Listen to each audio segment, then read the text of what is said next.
الشهر الحرام بالشهر الحرام والحرمات قصاص،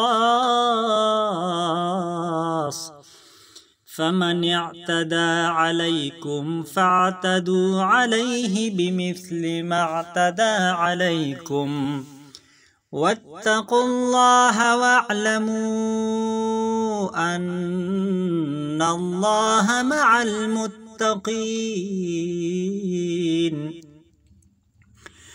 وأنفقوا في سبيل الله ولا تلقوا بأيديكم إلى التهلكة وأحسنوا إن الله يحب المحسنين.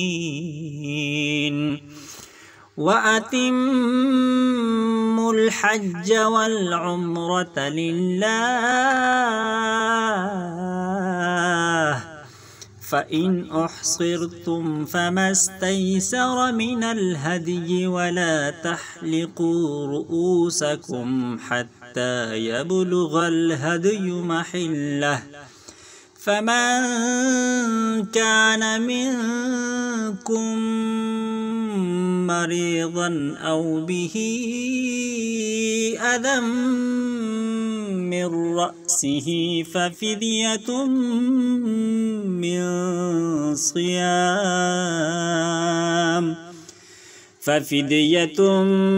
من صيام أو صدقة أو نسك.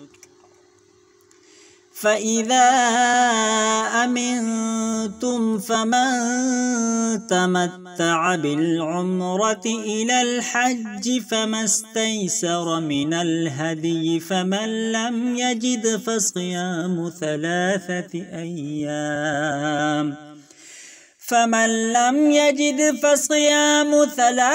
أيام في الحج وسبعة إذا رجعتم، تلك 10 كاملة، ذلك لمن لم يكن أهله حاضر المسجد الحرام.